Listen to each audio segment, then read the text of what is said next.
Welcome back, YouTubers. This is going to be a review of Transformers War for Cybertron Elita 1, the Walmart exclusive version.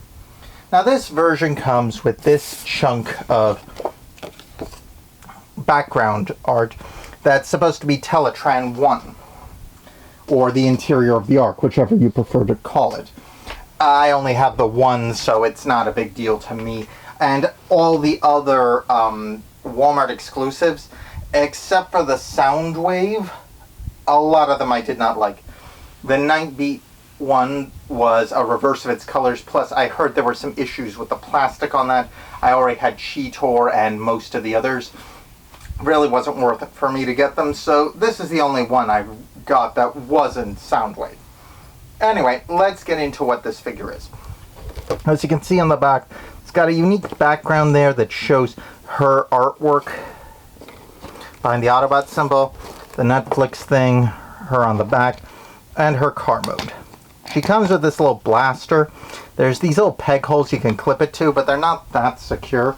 I have dropped that thing like a million times, and I had to fish around to find it. Now, this bot is a shell former, and it's not a great one. Just gonna warn you now, the transformation is very simplistic. It's basically her crammed into the bottom as hard as they could get her in there.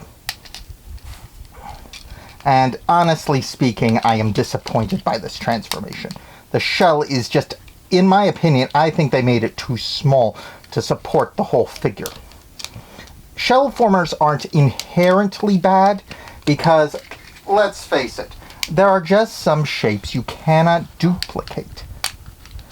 It's just not possible to do, say, a woolly mammoth easily with a transformer and make it look like it's got an organic shell. A robot, sure, like the Dinobots, that's not an issue. But when you're talking a whole, like, animal and trying to make it look living, like many of the Beast Wars ones, I can understand some of the shell formers there. Especially some of the Japanese ones, like from Beast Wars Neo. Anyway, now the most annoying thing is this part here. This back piece can actually be detached.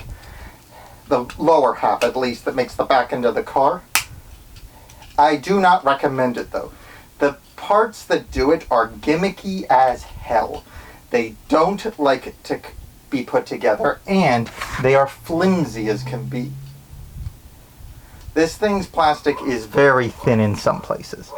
I don't recommend this unless you really need a good Elita 1 figure for your collection, in which case, go for it. You can get these for about $20, and compared to the Voyager one, that's a hot pink, and let's face it, turns into a jet and is a combiner and doesn't look quite right, kind of chunky. This one looks more show accurate. So if I had to rate this thing, it's an A on show accurate design, but a C- level for its transformation. So A on appearance, C on transformation. Honestly, I'd recommend just keeping it in robot mode. The vehicle mode is not worth using. And if you don't transform it quite right, the wheels don't spin. They get caught.